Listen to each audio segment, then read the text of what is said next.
Dalam sebuah pemberitaan, ya dikatakan bahwa PDIP jika bergabung dengan pemerintahan Bapak Prabowo, maka tugas utama mereka adalah menjaga Bapak Prabowo dari Bapak Jokowi. Siapa lo? Lu siapa sih? Kau itu tahu nggak? Salah satu faktor penentu Bapak Prabowo menjadi presiden itu faktornya Bapak Jokowi. Ngaca. Apa udah lupa kalian? Kalau lawan Bapak Prabowo kemarin itu waktu di pencapresan itu dari partai kalian. Dan kalian yang suaranya paling buncit. Paling terakhir. Segini. Udah lupa. Tahu diri dong. Udah dikasih kesempatan masuk ke pemerintahan, mau menggoda Bapak Prabowo, melupakan Bapak Joko Widodo. Ora iso.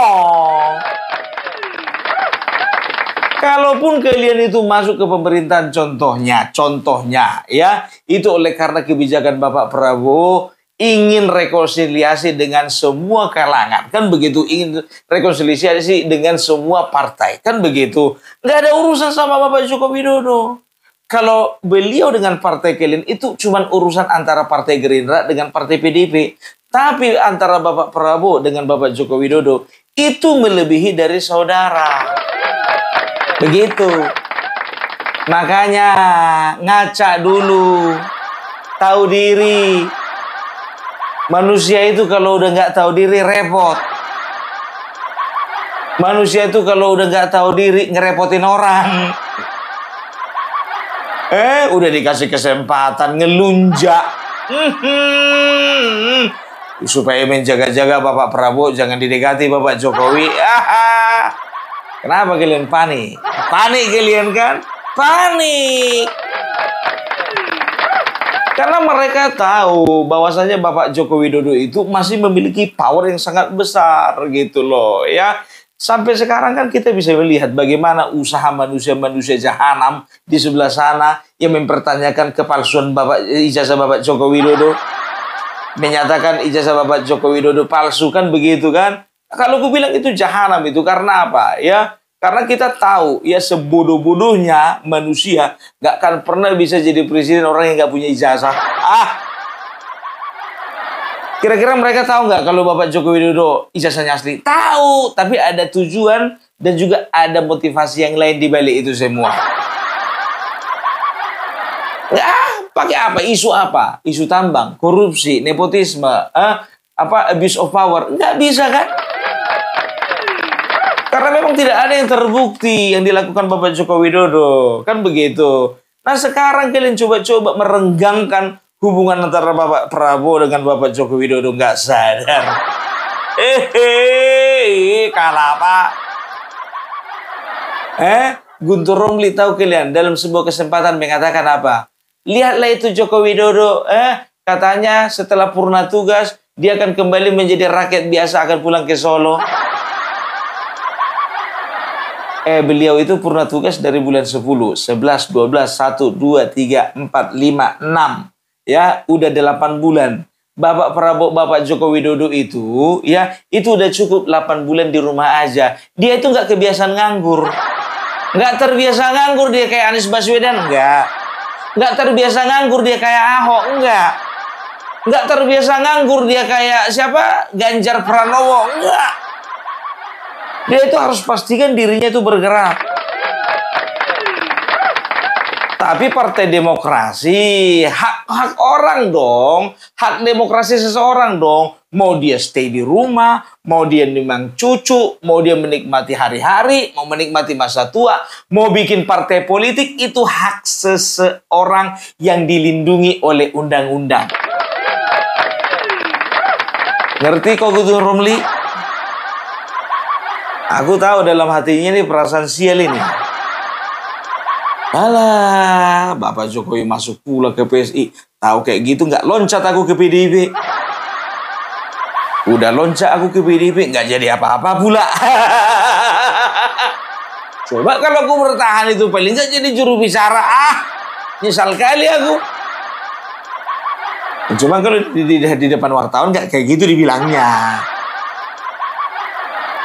Kenapa Guntur Romli? Kau ngomong kayak gitu panik juga kau? Perasaan kali kau ngapain kau panik? Kau bukan ketua umum. Yang panik itu ya ketua umum. Ngapain kau panik? Sok-sok mikirkan partai.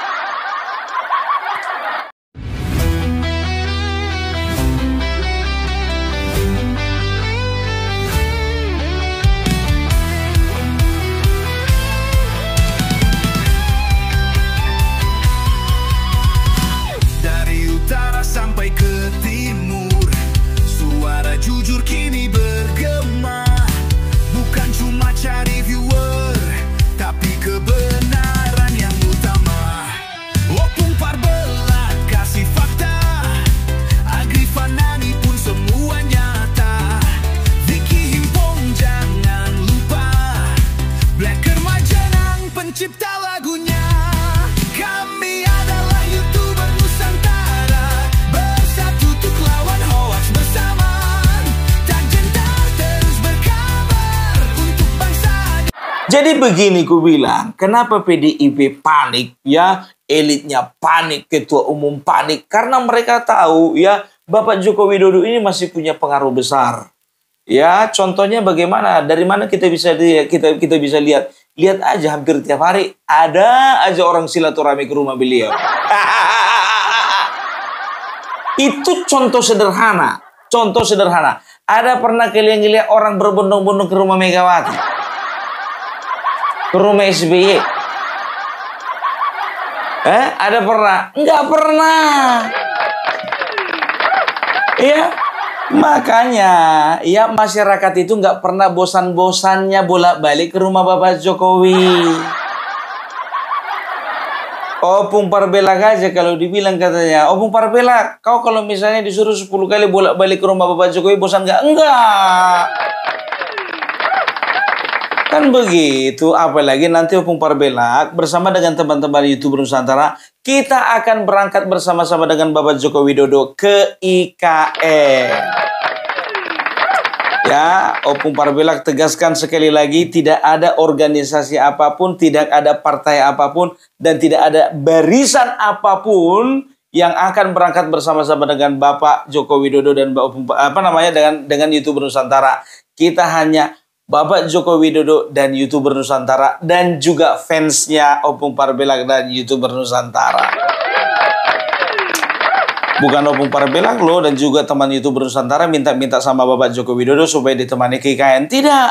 Tapi ya beliau sendiri yang menawarkan diri untuk menemani YouTuber Nusantara ya melakukan misi yang besar di IKN. Bukan untuk jalan-jalan, tapi kami akan bikin konten di sana dan kami akan sebarkan kepada kalian semuanya, tunjukkan kepada kalian semuanya bahwasanya IKN tidak pernah mangkrak. Jadi terima kasih buat teman-teman, saudara-saudara saya yang berkontribusi ya, besar kecilnya itu ya tidak usah berpikiran yang negatif ya, bahwasanya kalau misalnya cuma yang besar doang aja yang terima Opung Parbelat. Tidak ya, karena apa? Karena semuanya berangkat dari hati yang tulus. Dan bagi teman-teman yang ingin berkontribusi, di sebelah kanan ada rekening, di sebelah kiri ada nomor telepon ya. Anda bisa berkontribusi lewat mentransferkan sesuai dengan kemampuan dan keikhlasan kalian semuanya ya. Opung berdoa supaya kalian semua yang sudah berkontribusi dan baik pun juga yang mengirimkan doa-doanya, yang mendukung support kami lewat komentar-komentar, diberikan kesehatan dan rezeki yang melimpah-limpah. Amin amin ya robbal alamin. Nah, jadi dari sini sebetulnya beliau itu masih punya power dan masih punya pengaruh, walaupun beliau itu tidak duduk di dalam sebuah posisi strategis seperti yang kemarin itu, kan begitu. Nah begini, ku bilang sama kalian ya, mereka ini memang betul-betul panik karena apa? Ini jujur ku bilang sama kalian, PDIP kalau tidak ada Joko Widodo ya, mereka dipastikan akan tenggelam setenggelam-tenggelamnya di ketenggelaman yang paling tenggelam.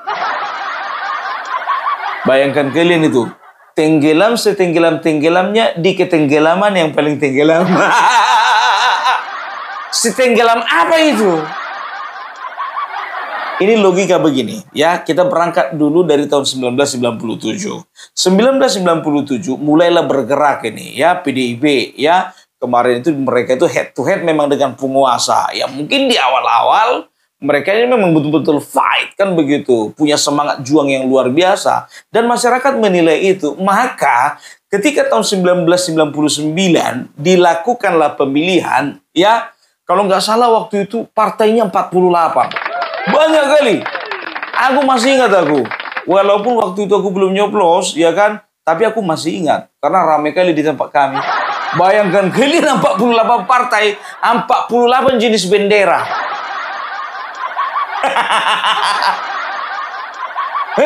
Tiap RT ada caleg. Setiap RT. Bayangkan kalian, setiap RT ada caleg, 48 partai. Ya kan begitu. Nah, sekarang begini, tahun 1999, ya, perolehan suara, ya, perolehan suara kursi di DPR RI, ya, itu PDIP itu bisa memperoleh kursi terbanyak sebesar 33, sekian persen. Karena apa? Ya, karena waktu itu bangsa ini mengharapkan pemimpin yang baru. Bangsa ini mengharapkan wakil rakyat dengan wajah baru. Bangsa ini mengharapkan sebuah partai yang bisa menjadi jawaban bagi semuanya. Kan begitu. Nah, ya, terpilihlah Megawati menjadi presiden. Walau tidak dipilih rakyat. Jadi untuk perolehan di parlemen waktu itu, ya, PDIP peringkat pertama, Golkar peringkat kedua, P3 peringkat ketiga. Bung, sempat P3 itu peringkat ketiga. Oh, sempat. Tapi mengenaskan sekali sekarang nggak masuk parlemen. Itu realitanya. Kita nggak mau bahas PDIP sekarang ya. P3 ya. Nah, sekarang ya 2 tahun lah pemerintahnya Megawati. Nah, di situ ternyata masyarakat kecewa. Karena apa? Aset dijual. Ada lagi korupsi BLBI. Ya, triliunan itu, Pak. Triliunan. Ya, Indosat ya waktu itu dijual kalau nggak salah. Ya, mulailah kekecewaan demi kekecewaan. Ternyata seorang Megawati, ya, tidak bisa, ya, tidak memiliki kemampuan yang sesuai dengan ekspektasi daripada rakyat, kan begitu. Mulai kecewa, masyarakat mulai kecewa. Ternyata nggak bisa diharapkan rupanya partai ini. Casingnya doang bagus, isinya sama aja kayak yang lain. Ya, maka tahun 99, 2000, 2001, 2002, 2003, 2004, ya. 2004 pemilihan lagi. Nah, ya. Jadi karena waktu itu kemungkinan besar karena rakyat kecewa ya dengan pemerintahan Megawati dan juga dengan cara-cara dia melengsarkan Bapak Gus Dur alias Abdurrahman Wahid, ya, waktu itu mulailah masyarakat tidak lagi percaya kepada beliau. Terlebih lagi masyarakat dari kalangan NU. Kita harus akui bahwasanya ya Nahdien ya atau kaum dari Nahdlatul Ulama itu memiliki peran besar untuk bangsa ini. Betul. Nah, merosotlah biar tahu kalian perolehan suara tahun 2004 dari 33% menjadi 18%. Anjlok. Seanjlok-anjloknya. Bayangkan kalian, ya. Jadi tahun 2004 itu pemenang pertama itu Golkar, kedua itu PDIP, yang ketiga itu PKB. Nah, ya, apalagi waktu itu ya ditandai juga diperparah dengan pencalonan diri Megawati menjadi presiden. Kalalah daripada SBY. Kan begitu. Nah, di situ sebetulnya sudah ada tanda-tanda bahwasanya partai ini tidak akan bertahan lama. Nah, setelah itu tahun 2009 Megawati dengan PD-nya mencalonkan diri lagi untuk menjadi presiden. Kan begitu. Nah, terjadilah ini pemilu dan juga pilpres secara langsung. Lagi-lagi ya Demokrat mendapatkan kepercayaan sehingga SBY itu menjadi tokoh Demokrat, tokoh sentral yang menjadi presiden kedua kalinya. Makin hancurlah kepercayaan masyarakat terhadap PDIP, ya, ditandai dengan merosotnya, ya, PDIP dari 18% menjadi sekitar 14%. Ranking pertama waktu itu ya Demokrat, setelah itu Golkar, setelah itu PDIP. Bayangkan kalian, hanya sekitar 14% ya. Perolehan pada tahun 99 33%, tahun 2009 hanya selang 10 tahun merosot tajam menjadi 14%. Berarti ada kurang sekitar 29%.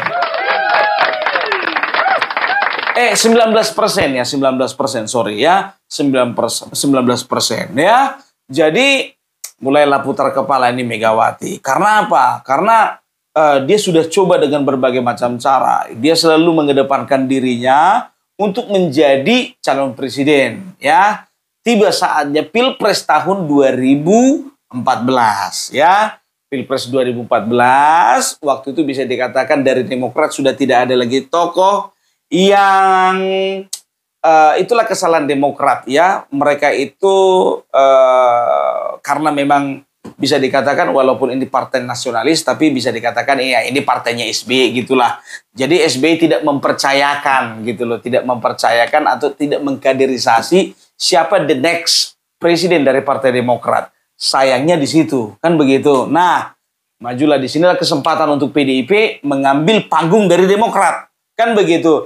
Nah, jadi cerdiknya Megawati ya, mereka sudah mulai curi start sebetulnya itu kampanye dengan memasang Joko Widodo, ditariklah itu dari Solo ke Jakarta ya tahun 2012. Ya di situ diiklankan sebaik mungkin ya, diiklankan sebagus mungkin, diiklankan semasif mungkin ya. Nah, disitulah mulailah. Karena memang tahun 2009 Megawati dengan Prabowo memang berhubungan dengan baik. Karena memang mereka itu waktu itu calon ya. Calon presiden dan wakil presiden. Akhirnya mereka bekerja sama untuk bagaimana memenangkan kota Jakarta ya. Akhirnya menang ya. Waktu itu mengalahkan jagoan-jagoan orang-orang lama ya dari kalangan militer dan juga tokoh-tokoh masyarakat yang tidak bisa dianggap sembarangan. Nah, akhirnya Bapak Joko Widodo menang tahun 2012 berpasangan dengan Ahok. Joko Widodo dari PDIP, Ahok dari Gerindra. Akhirnya mereka menang. Nah, harusnya menjalankan pemerintahan itu dari 2012 sampai ke 2018. Nah, 2014 momentum Pilpres. Karena memang iklannya Bapak Joko Widodo ini memang betul-betul luar biasa ya. Jadi kalau kalian katakan bahwasanya Bapak Joko Widodo pencitraan, kalian salahkanlah Megawati dan PDIP karena apa? Mereka yang mengiklankan Joko Widodo pertama kali.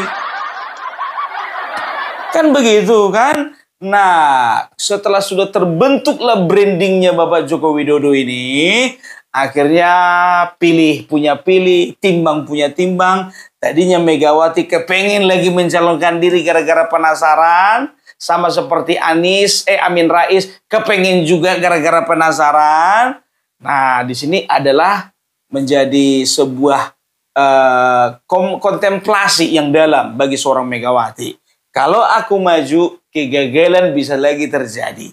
Tapi kalau misalnya aku nggak maju, maka gengsi partai ini atau pride dari partai ini akan berkurang. Tapi dia harus bisa mempertahankan partainya. Nah, ya dengan branding yang sangat kuat disodorkanlah ini Joko Widodo ke publik, ya, untuk menjadi presiden tahun 2000, calon presiden tahun 2014. Nah, mulai di situ dicalonkanlah ini, ya, dicalonkan dengan ijazah asli bukan palsu. Ya, saya yakin betul Megawati, PDIP dan KPU waktu itu pasti tahu ijazah Bapak Joko Widodo ini betul-betul asli. Karena sudah 2 kali menjabat jadi wali kota Solo, sudah pasti asli. Ya, itu dia. Nah, akhirnya menanglah, ya. Sehingga terjadilah sebuah glorifikasi yang luar biasa terhadap partai PDIP dan juga Joko Widodo. Karena apa? Joko Widodo itu mendapatkan kepercayaan dari publik. Nah, Joko Widodo tidak bisa dipisahkan dari PDIP dan PDIP tidak bisa dipisahkan dari Joko Widodo. Mulai pada saat itu mulai lagi kembali ya terbangun kepercayaan masyarakat terhadap PDIP lewat siapa? Lewat Joko Widodo. Nah, dibuktikanlah tahun 2014 ya akhirnya Joko Widodo memenangkan pertarungan sekaligus ya kursi di parlemen PDIP meraih suara terbanyak. Ya, itu dia. Waktu itu kita bisa lihat bagaimana euforianya masyarakat di dalam memilih pemimpinnya. Ya, walaupun waktu itu terjadi polarisasi ya antara pendukung Joko Widodo dan juga pendukungnya Bapak Prabowo. Sampai di situ waktu itu kalau nggak salah itu ada istilah cebong sama kampret. Kalau sekarang termul kan, Ternak Mulyono, kalau dulu cebong. Cebong dulu, ya kan?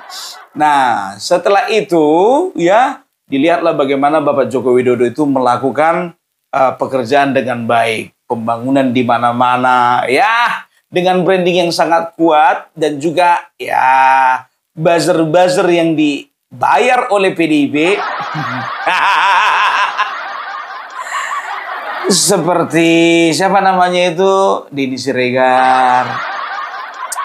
Ya, dan juga ada beberapa TV dan juga ada beberapa podcast kan begitu. Loh, kenapa Bung bisa menarik kesimpulan kalau mereka itu yang bayar PDIP bukan Joko Widodo? Nah, buktinya ketika Joko Widodo bergeser, ada mereka membela Bapak Joko Widodo? Nggak ada. Mereka yang membela siapa? Mereka bela siapa? PDIP gitu ya. Nah, jadi tahun 2014 ke 2019 ini berjalan dengan baik. Bisa dikatakan ini adalah masa keemasannya dari partai PDIP.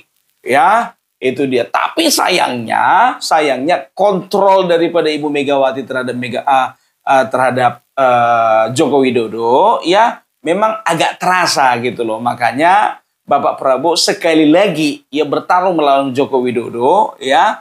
Waktu itu ada istilah dengan boneka partai.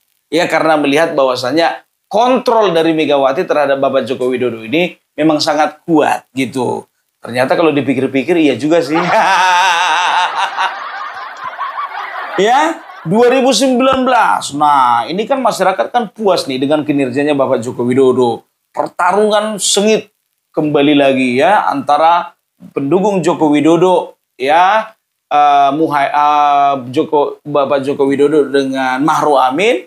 Dan waktu itu Bapak Prabowo dengan Sandiaga Uno. Nah, di sini mulai lagi perang panas lagi. Tapi nggak sepanas 2014 ya. Nah, ternyata ini menjadi momen emas yang kedua kali untuk PDIP. Karena apa? Karena menang lagi. Dan masyarakat juga menaruh kepercayaan terhadap PDIP. Sehingga menang untuk yang kedua kalinya. Gitu dia ya. Jadi setelah menjelang tahun 2024, nah otomatis dong Bapak Joko Widodo tidak bisa menjabat lagi, kan begitu. Nah, jadi Bapak Joko Widodo sebetulnya ya dia itu dilematis ya. Karena apa? Karena di satu sisi dia harus memajukan orang dari partainya, tapi di satu sisi ya di sisi lain dia berpikir bahwasannya ini orang dari partainya, elektabilitasnya tinggi, tapi kemampuannya rendah. Maka diambillah ke satu kesimpulan, bagaimana kalau dikombin saja antara Bapak Prabowo menjadi calon presiden dan Ganjar menjadi calon wakil presiden. Nah, itu adalah menjadi satu kombinasi yang kuat, kan begitu. Nah, karena Megawati terlalu merasa dilangkahi, dikangkangi, kan begitu, oleh karena endorsement dari Bapak Joko Widodo terhadap Ganjar tadi, akhirnya dia dengan sombongnya, dengan angkuhnya apa dikatakan, masa partai pemenang jadi wakil, nggak bisa jadi presiden dong. Dan ternyata sekarang nggak jadi apa-apa kan, Bu? Jadi apa-apa pun nggak. Itu dia. Nah, jadi partai PDIP ya perolehan kursi di parlemen tinggi juga, hat-trick ya. 2014 tinggi, 2019 lebih tinggi lagi. Nah, di 2024 walaupun mereka mendapatkan ranking 1, tapi mereka kehilangan 18 kursi. Tadinya 128, sisa hanya 110 kursi. Berkuranglah sekitar 18 kursi. Di sini sebetulnya ya masyarakat sudah menilai ketika Bapak Joko Widodo ya sudah menerima tindakan semena-mena dari partai yang berlambang banteng ini ya, mulailah masyarakat itu mengalihkan perhatiannya dan juga menarik dukungannya dari PDIP. Tapi masih ranking 1, Bung. Betul ranking 1. Tapi perolehan suaranya itu sangat menurun. Sangat menurun. Dan ini sangat disadari oleh PDIP. Ya. Karena apa? Ya karena Jokowi efek gitu loh. Ya. Jokowi sudah tidak ada lagi di dalam PDIP. Dan kukatakan sama kalian, itu sudah beruntung itu 18 kursi. Karena apa? Karena sewaktu beliau itu dipecat, ya nama-nama caleg dari PDIP yang kompeten, yang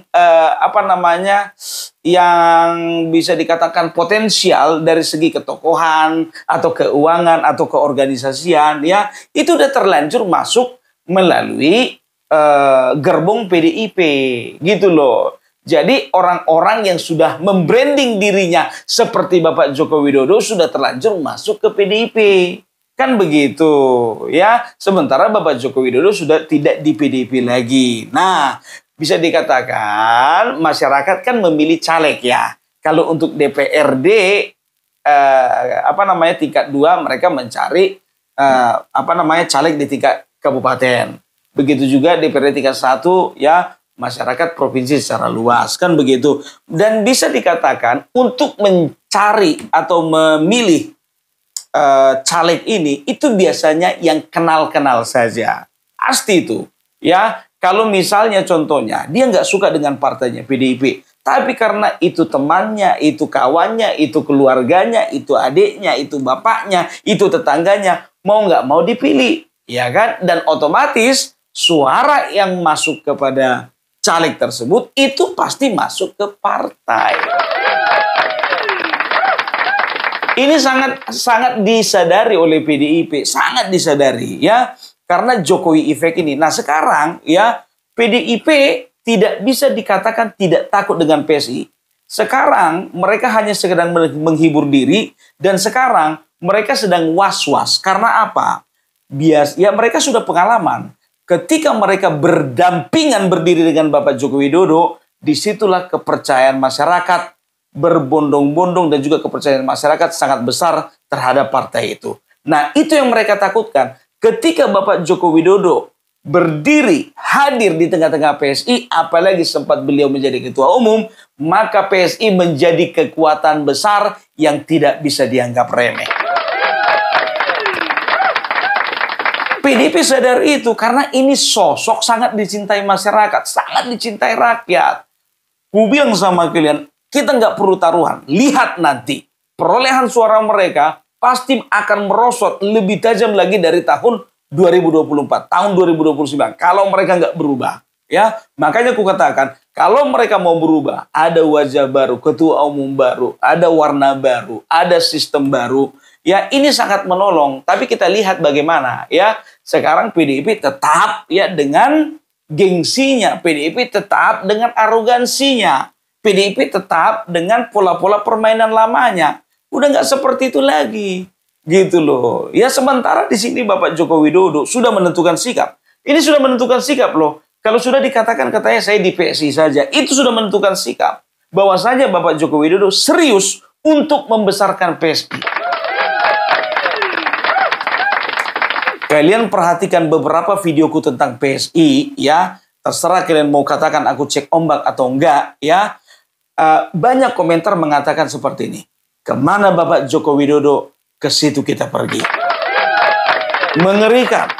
Ini akan menjadi sebuah arus yang tak terbendung, biar tahu kalian ya. Karena saking cintanya rakyat terhadap Bapak Joko Widodo. Tapi lihat nanti, ketika perolehan suara memang betul-betul melonjak tinggi, ya, maka para pembenci ini, baik dari kalangan anak-anak Aba dan juga ya kalangan anak-anak Banteng, ya mereka pasti mengatakan ini semua ada rekayasa, ya, ini semua ada permainan. Maka mereka bisa dipastikan mereka nggak akan terima apapun yang ada kaitannya dengan Bapak Joko Widodo. Mereka akan berusaha tekan supaya rakyat masyarakat tidak percaya kepada Bapak Joko Widodo. Tapi apa mau dikata, ya, apapun yang mereka lakukan, rakyat masih memiliki kepercayaan kepada Bapak Joko Widodo.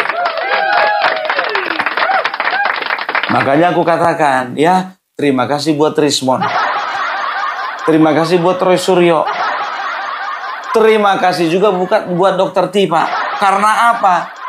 Karena ulah kalian yang mempersalahkan masalah ijazah Bapak Joko Widodo, ya, masyarakat semakin lama semakin tambah simpatinya kepada Bapak Joko Widodo. Justru hal-hal seperti inilah dilakukan oleh Bapak Joko Widodo, ya, untuk apa? Untuk memelihara simpati, untuk memaintain simpati dari masyarakat kepada Bapak Joko Widodo. Nah, itu pelajaran yang berharga yang sebetulnya kalian lupakan. Apa itu? Semakin kalian tekan, semakin kalian serang, semakin kalian fitnah, semakin kalian hujat, semakin kalian cari kesalahannya, maka disitulah, ya, masyarakat akan memberikan perhatiannya, akan memberikan simpatinya, akan memberikan dukungannya, dan nanti masyarakat akan memberikan suaranya. Hidup PSI! Pung, kau udah punya kata ya? Serius dulu. Ya, PSI akan menjadi momok besar bagi PDIP sekali lagi. Jadi terima kasih, gue bilang sama Rismon dan kawan-kawan, ya, ya walaupun nanti ujung-ujungnya kalian masuk penjara, ya, tapi kalian sudah mengingatkan kepada masyarakat bahwasanya Bapak Joko Widodo itu adalah sosok yang telah teruji di dalam kesabarannya. Nah, kalau kemarin aku sempat mengatakan bahwasanya Bapak Joko Widodo sebaiknya nggak usah masuk partai, tapi aku melihat makin ke sini, ya, Bapak Joko Widodo itu ya bisa dikatakan begini, ya. Kemarin beliau bisa menjadi kingmaker dan juga banyak ketua-ketua umum partai itu manut kepada beliau karena waktu itu beliau masih jadi seorang presiden. Yang ditakutkan, ya, 2029 beliau itu bukan tidak presiden lagi dan bisa dikatakan, ya, orang yang nggak punya posisi dalam sebuah pemerintahan dan di partai politik, ya, maka powerfulnya itu nggak akan terasa sampai ke akar rumput, kan begitu. Nah, kalau misalnya sudah ketua umum, ya, beliau, ya, sudah otomatis beliau itu punya relasi dengan partai-partai yang lainnya. Kalau bukan ketua umum, ya bagaimana dia berelasi dengan yang lainnya. Ya kalau aku sekarang sih bisa dikatakan mau jadi ketua umum nggak jadi ketua umum itu nggak masalah. Walaupun kemarin beliau mengatakan kayaknya saya nggak mungkin jadi ketua umum deh. Kalau saya melamar nanti jadi ketua umum, yang lain nggak akan melamar. Yang lain bakalan mundur. Sekarang saya bilang Bapak Joko Widodo, ya, ketika Bapak Joko Widodo memang serius, ya, ingin satu perahu dengan PSI, kami katakan siapapun tidak perlu ada orang lain yang mencalonkan diri selain daripada Bapak Joko Widodo. Udah saatnya dong tokoh besar punya partai, ya kan? Nah itu dia. Bukan partai persorangan, tapi partai super terbuka. Jadi sekali lagi, ya, kepada Rismon dan teman-teman Opung Parabelak mengucapkan terima kasih, ya. Ya. Karena usaha keras kalian, maka Bapak Joko Widodo sampai saat ini masih dikenang sebagai pemimpin yang sabar. Oke? Jadi itu dulu dari Opung Parabelak, ya. Jadi kalian tentukan sendiri. Tentukan sendiri, ya, kemana arah Bapak Joko Widodo, kesitulah kita harus pergi. Jadi masuk partai, Pung? Nggak masuk partai. Kalau pilih, Pung, bisa jadi. Dan ini Ini PR bagi PSI, ya. Ini PR bagi PSI. Pengalaman di daerah, ya, kita kurang tahu ya, karena kemarin memang mungkin PSI ini berangkat dari partai yang sederhana, kan begitu. Aku melihat gaungnya itu hanya di atas, gaungnya itu nggak nyampe di daerah. Nah, ini koreksi sebagai anak bangsa. Aku mau bilang sama kalian, kalau kalian ingin menjadi partai yang besar, ya gaungkan sekeras-kerasnya sampai ke daerah. Itu dia. Oke? Ya, jadi itu dulu dari Pumpar Belak. Salam NKRI, NKRI harga mati.